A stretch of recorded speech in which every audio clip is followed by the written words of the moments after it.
ایک دفعہ مجھے ایک نعت خان صاحب نصیحت کرنے لگے، تو مجھے ایک دفعہ کہنے لگے آپ نے ہر شے بڑی سستی کر دی ہے، بغیر کسی مطالبے کے چلے جاتے ہیں آپ، اس سے وقار نہیں رہتا۔ تو وہ کہنے لگے کہ وقار نہیں، اور مجھے مثال دی، کہنے لگے بتائیں ایک ڈاکٹر کی فیس کچھ بھی نہیں، یہاں ایک کی فیس 1000 روپے اور ایک کی 10,000 ہے، تو لوگوں کی نظر میں قیمتی کون ہوگا؟ کہنے لگے ویکھو نا میں لینا 80 تو تسی کچھ بھی نہیں مانگتے، تو پھر بندیاں کنوں قیمتی سمجھنا ہے۔ میں کہ گل تیری ٹھیک ہے، لیکن تینوں کس آخیا اسی کچھ نہیں لیندے، اسی تے دل لینے ہاں۔ کس بندے نے تجھے کہا؟ تیری غلط فہمی ہے۔ تو لوگ سبق دیتے ہیں نا جی، سبق پڑھاتے ہیں، کہتے ہیں جناب کمال ہو گئی، تو میں نے ان کی ساری بات سمجھ لی۔ میں نے کہا جی آپ نے مجھے بڑا سمجھایا ہے، آپ کی 80,000 فیس ہے اور بقول آپ کی آپ 2 محفلیں کرتے ہیں ایک دن کی، روٹیاں کنیاں کھاندے ہو؟ کہنے لگا جی وہ 2-3 آئی، تو میں کہ 80 تو تسی نہیں منگتے ہو جی میں 100 کھاندے ہو روز دی۔ بھائی کتنی روٹیاں کھا سکتے ہیں بتائیں؟ اللہ نے بندے کا پیٹ اتنا بڑا نہیں بنایا، 2-3 کھا لے گا کیا کرے گا؟ تو میں کہ 80 ایک تے 80 2 1 60 آپ روز لیتے، کھاتے کتنا کو؟ چپ کر گیا۔ تو میں نے کہا جب اللہ نے آپ کو لمیٹڈ بنایا تو ان لمیٹڈ کیوں ہوتے؟ اسی طرح میں ایک دفعہ ایک ہمارے دوست ہیں پیر صاحب ہیں، ہم ملاقات کے لیے برسرے رستہ ہی کہیں ملاقات ہو گئی، تو بیٹی انہوں نے اٹھائی ہوئی ڈاکٹر کے پاس لے کے جا رہے ہیں۔ کسی مرید کا فون آ گیا عقیدت مند کا، تو وہ کہہ رہا ہے کہ وہ بچہ ٹھیک نہیں ہوا، تو کہنے تینوں مرچاں دیتیاں نہیں سن، انہوں نے تخا تینوں بتیاں بھی دیتیاں سن، کیوں نہیں ساڑیاں تو؟ میرا چونکہ دوست تھا تو میں کہا اپنی بچی ڈاکٹر کو لے چل رہا ہے، انہوں مرچاں دے جانے، انہوں میں آ کے کسی چنگے ڈاکٹر کو بخائے۔ خدا کے بندے کیا فلسفہ ہے تمہارا؟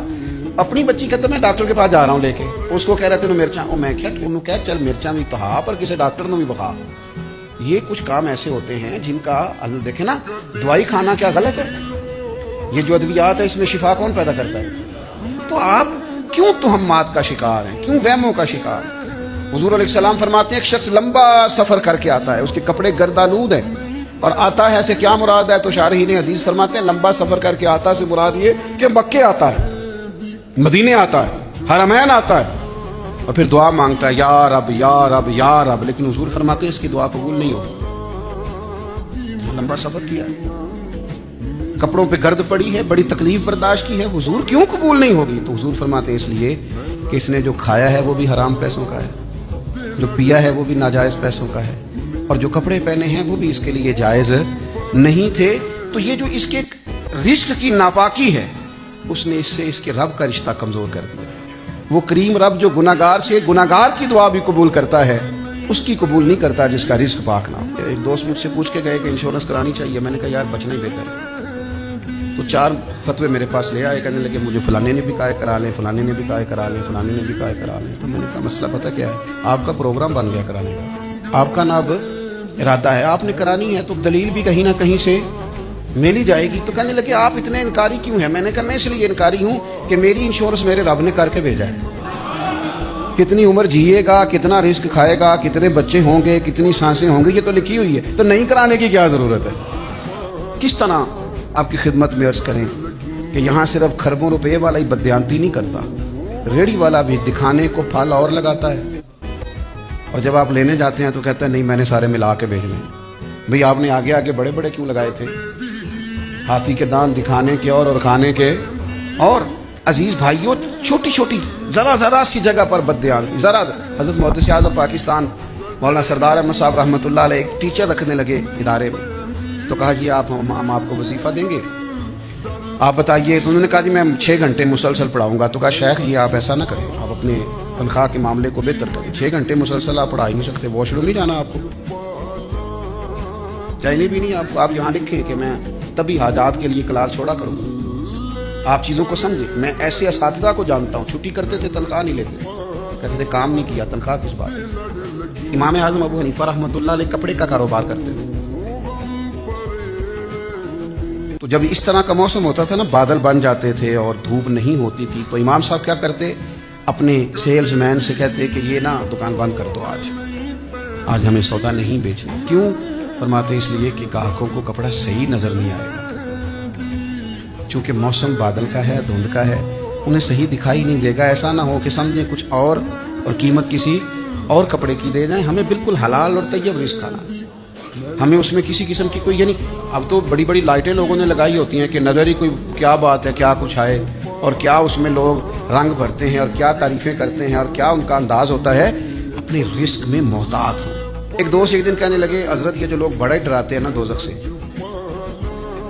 بڑا ہی پریشان کرتے ہیں, بڑا ہی آخرت کے بارے میں سخت جملے بولتے ہیں اور بڑی بعض روایات سنا کے ہمیں بڑے خوف زدہ کرتے ہیں کہ قیامت بڑی سخت ہوگی, ان کو بتایا کریں کہ اللہ بڑا کریم ہے, قیامت میں اس نے معاف کر دینا ہے, اس نے وعدہ کیا ہے کہ میرا غضب زیادہ نہیں میری رحمت زیادہ ہے. اتنا ڈراتے ہیں. تو میں نے کہا وہ تو اس لیے ڈراتے ہیں کہ آپ عمل کریں. کہنے لگے ٹھیک ہے عمل کریں گے, پر اتنا خوف زدہ انہیں سمجھایا کریں اللہ کی رحمت زیادہ ہے, اللہ کا وعدہ ہے قیامت میں کرم فرمائے گا. تو میں نے کہا اللہ کا تو یہ بھی وعدہ ہے کہ رزق میرے ذمہ ہے, اس کے لیے آپ صبح شام ڈیوٹی کرتے رہتے ہیں. اللہ کا وعدہ نہیں, جو زمین پہ چلنے والا ہے اس کا رزق میرے ذمہ ہے. تو آپ مہربانی کریں نا, آپ اللہ کا وعدہ ہے آپ بیٹھ جائیں گھر میں آرام سے, اللہ کا وعدہ ہے نا. اللہ فرماتے ہیں جو زمین پہ چلنے والا ہے اس کا رزق میرے ذمہ. تو جب اللہ کے ذمہ رزق ہے تو سویرے اتنی جلدی کیوں اٹھتا ہے؟ اللہ کا وعدہ نہیں؟ عجیب بات ہے نا کہ یہ بھی اللہ کا وعدہ ہے کہ رزق میرے ذمہ ہے, پر تو تھک گیا ہے, تو بیمار ہے پھر بھی جا رہا, لیکن آخرت کے بارے میں تو کہتا ہے بڑا کریم ہے معاف کر دے گا. تو یہ بیٹھنا گھر میں, تو کیا بڑا مہربان ہے اس کے ذمہ ہے تو آ جائے گا, میں نہیں جاتا دکان پہ. اس کے لیے بڑی کوشش ہے, ہمت ہے, جدوجہد ہے, سویرے ٹائم پہ اٹھ رہا ہے, 1 گھنٹہ لیٹ نہیں ہونی چاہیے دکان, اور اس کے لیے تیرے خیال ہے معاف کر دے گا. تو عجیب منشا ہے نا. حضور فرماتے ہیں قرب قیامت میں ایک وقت آئے گا لوگ پرواہ ہی نہیں کریں گے. اور شارحین حدیث فرماتے ہیں, بزرگ فرماتے ہیں جو رزق کی پرواہ نہیں نہ کرتا کہاں سے آ رہا ہے, اس کا پیٹ بھی کبھی نہیں بھرتا, پیاس بڑھتی ہے, بھوک بڑھتی ہے, اللہ اس کا فقر اور بڑھا دیتا ہے, اس کی غربت اور بڑھ جاتی, اس کے مسائل اور بڑھ جاتے. کیوں؟ پرواہ نہیں کر رہا کہاں سے آ رہا ہے. اور حرام کی صرف یہی صورت نہیں کہ جو پیسے آپ کے نہیں تھے وہ آپ نے لے لیے, حرام کی بہت ساری صورتیں. جس آدمی نے جس چیز کے پیسے لیے اس کوالٹی کی چیز نہیں دی, اس کا رزق بھی پاک نہیں ہے. مجھے بتائیے آپ جس ڈاکٹر کے پاس بھی جاتے ہیں کوئی بھی دوائی لینے کے لیے, وہ سب سے پہلی چیز یہ کہتا ہے باہر کی چیزیں نہیں کھانی. کیوں؟ جو باہر کی چیزیں بیچتے ہیں انہیں اس بات کا احساس نہیں ہوتا کہ ہم جو بیچ رہے ہیں وہ بیماری ہے. یہ کیسے ہو سکتا ہے آپ بیماری بانٹیں اور آپ کے گھر شفا ہے؟ حضور فرمانے لگے کسی شخص نے 10 دینار کا لباس خریدا ہے, لیکن اس میں 1 دینار ناجائز ہے. اس کی جو قیمت خرید ہے وہ 10 ہے, لیکن اس میں جو اس کا اپنا نہیں, جو ناجائز شامل ہو گیا وہ 1 ہے. 9 روپے اس کے اپنے. حضور فرماتے ہیں اگر اس نے 10 دینار کا جوڑا خریدا اور 1 دینار اس میں حرام کا ہے, اور وہ 10 دینار کا جوڑا پہن کے اس نے نماز پڑھی, اللہ اس کی نماز قبول نہیں فرمائے گا.